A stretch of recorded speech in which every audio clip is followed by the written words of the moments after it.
안녕하세요. 유니브 클래스 윤여정입니다. 한 달 만이 아니라 2달 만에 왔어요. 안녕하십니까? 네. 자, 그래서 우리 한번 오늘은 주제는 먼저 말씀을 드렸어요. 그래서 입결 완벽하게 분석하는 방법이라고 돼 있어요. 우리가 수시 6장을 쓰는 첫 걸음 전에 입시 결과를 좀 어떻게 볼 것인가? 딱 요거 하나만 포커스를 해서 볼 거예요. 다행스럽게도 올해는 대부분의 대학의 입시 결과가 이미 다 같이 발표가 됐습니다. 특히나 올해는 인원의 문제가 크고 저희가 아마 올해는 이 보정값, 이 황금돼지의 인원의 변화가 재수생의 변화는 크지는 않을 것 같은데 재학생의 변화가 커서 아마 수시에서 미치는 영향이 조금 더 클 거라고 생각을 하거든요. 그래서 그런 부분들을 고려해서 저희가 수시 설명회 지금 준비하고 있고요. 올해는 작년보다 조금 더 디테일하게 요 등급에서의 교과, 요 등급에서의 종합을 조금 더 세분화해서 저희가 현재 좀 준비를 하고 있어요. 그러니까 예컨대 교과로는 중경예시 라인인데 종합으로는 요 라인이면 어디서부터 어디까지 쓸 수 있는지를 조금 더 그냥 등급대로만 하는 것이 아니라 요 등급의 교과, 요 등급에서 쓸 수 있는 종합 이런 식으로 약간 분리해서 할 거기 때문에 그래서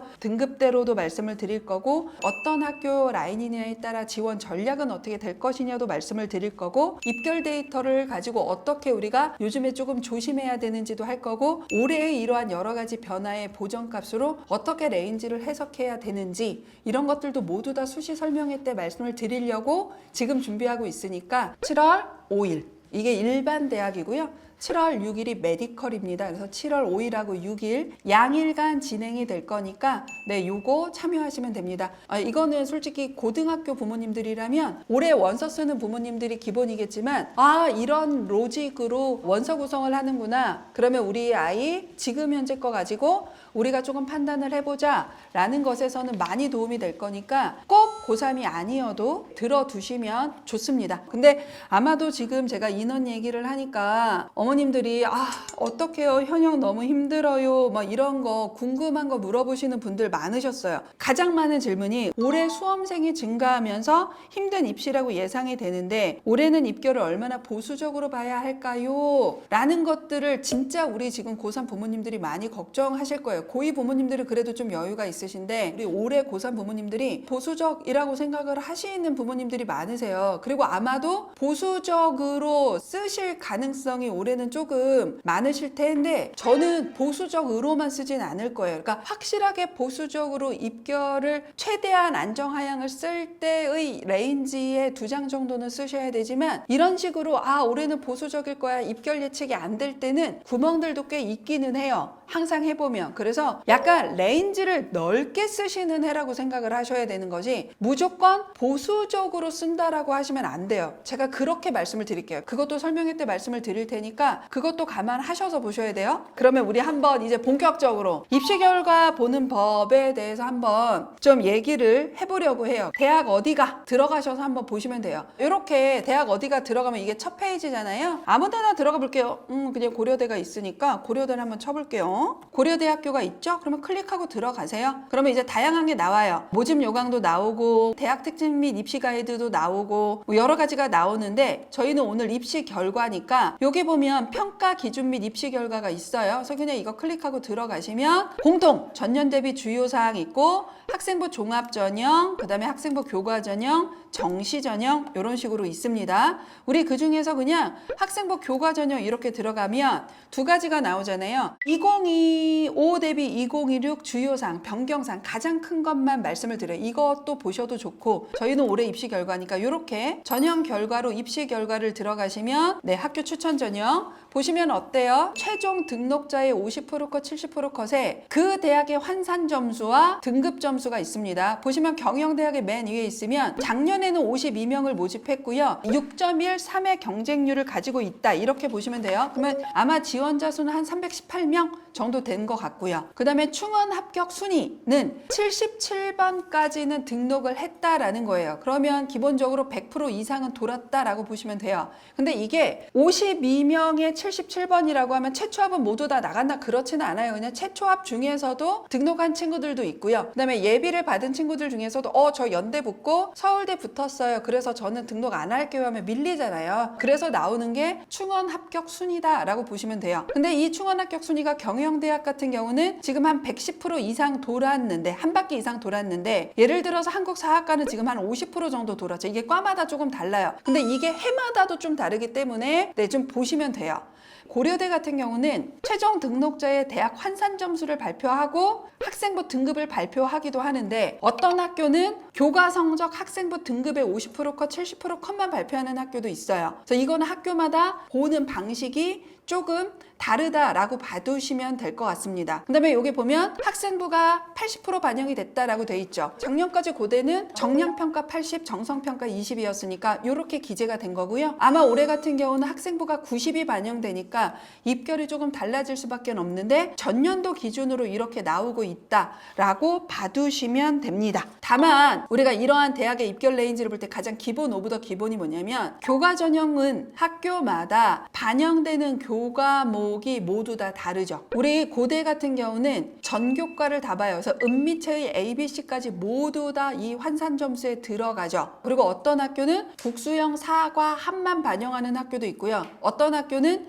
문과는 국수형 4, 이과는 국수형 과만 반영하는 학교도 있습니다. 특히 동국대 학교장 추천 전형은 정량평가는 10개 과목만 뽑아서 쓰기도 합니다. 그렇기 때문에 이 숫자를 볼 때 가장 기본 오브 더 기본은 교과성적 학생부 등급을 구성하는 반영 과목이 어떻게 되는 거야 라는 걸 먼저 알고 이걸 봐야지, 전교과에 우리 아이의 등급을 갖고 국수형 4만 반영하는데 보면서 어머 너무 높네 이렇게 하시는 분들도 제가 진짜로 수시 컨설팅 할 때 많이 봐요. 그러니까 요거 보셔야 돼요. 경희대 같은 경우는 작년에는 문과는 국수형 4, 이과는 국수형 과로 교과 정량 평가를 했어요. 근데 올해 같은 경우는 국수형 4과를 모두 다 문이과가 반영을 합니다. 그러면 이 정량 평가를 하는 과목 반영이 바뀌죠. 그러면 이 입결을 볼 때 모집 요강에서의 변화와 입결을 같이 보면서 해석하는 거예요. 요 입시 결과를 볼 때만 해도 전년도에 이 학교가 어떠한 과목 수를 가지고 요 입결을 구성했는지를 보셔야지. 이건 어렵지 않아. 이거는 기본이야. 이거 어렵다고 하면 안 되고요. 그렇게 하셔야 해요. 어쩔 수 없잖아. 왜냐면 12년 동안 공부한 것의 결과가 올해 9월에 우리 아이의 원서를 써지는 거고, 그 다음에 그거로 12월에 결과값을 받아요. 이게 어렵다라고 생각하시면 안 되고요. 당연히 하셔야 됩니다. 반면에 우리 상위권 대학들은 50% 컷과 70% 컷의 차이가 거의 없어요. 교과 전형이 좀 그렇습니다. 근데 간혹 가다가 또는 하위권 대학으로 갈수록 50% 컷하고 70% 컷의 차이가 좀 큰 학교들이 꽤 있기도 해요. 이게 보통 고대나 연대는 거의 이 차이가 크진 않은데, 기본적으로 홍대나 그 아랫라인부터는 50% 컷하고 70% 컷의 차이가 전년 대비 좀 벌어지는 경우도 있어요. 그러면 이걸 벌어진다라고 하면 70에서 100% 컷 사이에는 강펑크가 떴을 가능성이 꽤 높은 학과다라고 우리가 예측할 수 있어. 꼭 그런 건 아닌데. 그래서 이 50% 컷하고 70% 컷의 차이가 어느 정도로 벌어지느냐도 교과 전형에서는 꽤 의미 있게 우리가 보는 포인트다라고 보시면 돼요. 또 하나, 교과 전형의 입시 결과를 해석할 때 하나 더 가야 되는 게, 이게 묶이는 거야. 이 학교의 수능 최저가 당시 어땠는데 이랬냐고. 이거 아무것도 안 보고 그냥 이것만 보는 거는 그냥 아무 의미가 없는 거야. 그러니까 이게 탐구 2과목의 평균으로 3합 7의 수능 최저를 갖고 있는 고대였네. 근데 올해는 탐구 하나 반영하잖아. 입시 결과를 그대로 쓸 수가 없네. 나중엔 이렇게 해석이 돼야 돼. 아, 2합 라인이면 이거 촘촘하겠지. 근데 만약에 4합 라인 의대 어떨 것 같아요? 50% 갖고 70% 차이 커요. 아니 4합 5나 4합 6인데 이걸 맞출 수 있는 아이들이 얼마나 다르겠냐고. 그러니까 이게 모두 다 다를 수 있기 때문에 세 가지를 보면서 이 입시 결과를 해석해 드리는 게 수시 설명회다라고 생각을 하시면 돼. 근데 이런 것들이 있다라는 걸 먼저 알고 있어야 입시 결과를 볼 수 있지. 그냥 이거 계속 거들떠보고 있으면 뭐가 보이나? 아무것도 안 보여. 아무것도. 어렵지. 근데 이걸 모르면 우리 아이가 3년 동안 공부한 것을 헛쓰는 거야. 그래서 그런 부분들을 조금 봐야 돼. 저 이제 우리 두 번째 조금 더 이제 어려운 걸 들어가면 기본적으로 입시 결과는 제가 최소 3개년도 입시 결과를 봐야 한다라고 말씀을 드렸어요. 그러면 우리가 3개년도 입시 결과를 봐야 하는 이유를 서강대를 가지고 말씀을 드리고 그 다음에 제가 이걸 어떻게 해석할 건지를 말씀을 드릴 거예요. 서강대 이제 학교장 추천 전형이에요. 제가 영문학부만 한번 보고 예를 들어 드릴게요. 10명 모집이고요. 12.9대 1이었습니다. 자, 그리고 충원은 200%가 넘어요. 네, 보통 고대나 성대는 기본적으로 150에서 200을 넘어가는 과들이 있습니다. 그래서 충원율의 영향도 꽤 많이 듣고는 있는데, 자, 우리 2023학년도를 보면 50% 컷 1.64, 그 다음에 70% 컷 1.65였어요. 네, 뭐 별반 차가 없죠? 그러면 2024학년도를 가보면 10명 모집 똑같은데 50% 컷이 1.89고요. 70% 컷이 2.06입니다. 서강대는 보통 3개년도의 평균을 보면 1.6에서 1.8 사이 정도가 평균 레인지 정도라고 생각하시면 돼요. 근데 확실하게 그 위에 있는 인문학부나 유럽문화, 중간문화와 다르게 펑크가 난 거죠. 70% 컷이 이 정도가 나오면 100% 컷은 훨씬 더 많이 떨어질 수밖에 없잖아요. 자, 그래서 2025 결과는 어땠을까? 인원이 8명으로 2명 줄어들기도 했고 1.65 1.68이에요. 충원율이 확 올라가기도 하죠. 450%로. 4바퀴 반이 돈 거란 말이에요. 그러니까 이 3개년도를 이렇게 보면 영문학과는 원래 적정 레인지는 한 1.6에서 1.7인데 2024 결과가 튀었네?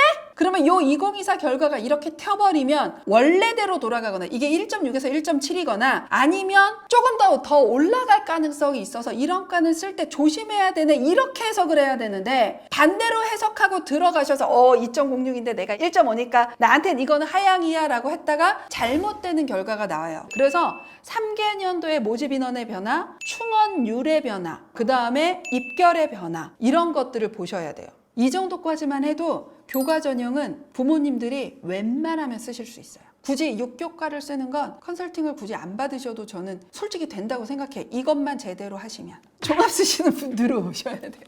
보통 종합전형은 그래서 이렇게 보시더라도 등급만으로 되는 게 아니잖아요. 그래서 약간 헷갈릴 수는 있겠다라고 생각은 해요. 그래서 이거는 미리 말씀을 드리면 학생부 종합전형은 일반고라고 하면 제가 항상 보정값을 두더라도 50% 컷 정도의 수렴이 되기는 해요. 대체적으로. 약간 50% 컷보다 더 조금 안쪽으로 들어가는 학교도 있고 50% 컷하고 70% 컷의 중간 정도의 일반고 레인지가 나오기도 해요. 제가 해보면. 근데 부모님들이 그렇게까지 하실 수는 없으니까 그냥 50%컷 정도가 일반고나 자공고가 쓰는 컷이다, 이렇게 보시면 되고요. 그 다음에 특목자산은 아까도 말씀드렸듯이 학교마다 모두 다 달라요. 그래서 학생부 종합전형의 교과 입결은 디테일하게 분석하는 건 저희 수시 설명회 때 학교마다 레인지와 어떻게 바라보는지를 말씀을 드릴 테니까 그런 거 가지고 보시면 돼요. 아참! 올해 전형상의 변화, 그러니까 3개년치 입결 분석 자료하고요. 2015 전형 분석안은 설명해서 다 줘요. 다 줄 거니까 요거 받고 그때부터 7월, 8월 하셔도 됩니다. 네, 그래서 조금 게으르셔도 다 저희가 드릴 거니까 그것도 꼭 기억을 하고 계시면 됩니다. 자, 그래서 저도 수시 설명이 얼마 안 남았는데요. 그때까지 최선을 다해서 공부하고 설명회 때 찾아뵙고 우리 수시 원서 마감 때까지 힘들다고 생각하지 말고 어렵다고 생각하지 말고 하나하나 제가 시키는 대로 한번 각계격파를 해보시면 그래도 9월달 정도에는 좀 뭐가 이렇게 좀 보이실 거예요. 자, 그러면 저는 다음에 더 좋은 라이브로 찾아뵙도록 하겠습니다. 감사합니다. 우리 아이에게 딱 맞는 수시 카드가 궁금하신가요? 어디서나 간편하게 컨설팅 없이도 합격하는 수시 전략. 단 하루 만에 완성해보세요. 수시 설명회 살짝 미리 볼까요? 내신 등급대별 지원자 특징 분석.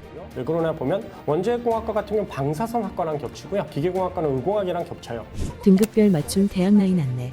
대명대 올해 조심하셔야 됩니다. 반면에 목포대, 우석대, 경상국립대 올해 최저를 맞출 수 있다면 조금 더 적극적으로 전형별 특이사항 및 지원 전략 안내. 추천형이죠. 큰 변화 중에 하나가 추천형에서 면접을 폐지합니다. 그리고 수능 최저가 생깁니다. 수시카드 지원 전략 사례 분석. 염두를 해두고 지원을 했습니다. 그래서 종합 4장, 교과 2장까지 지원을 했습니다. 등급별 참고하면 좋은 팁. 고민이 될 텐데 저는 이런 학생은 사탐 하라고 권해드려요. 수능 최저를 맞춰야 된다. 그리고 과탐 2과목 중에 한 과목 성적이 좀 잘 안 나와요. 컨설턴트와 함께하는 실시간 Q&A까지. 생기부가 좋으면 고대도 붙고요. 그럼요. 네, 고대하고 붙습니다. 네, 충분히. 생기부가 안 좋으면 국승도 떨어집니다. 지금 바로 유니브 클래스 수시 설명회를 신청하세요.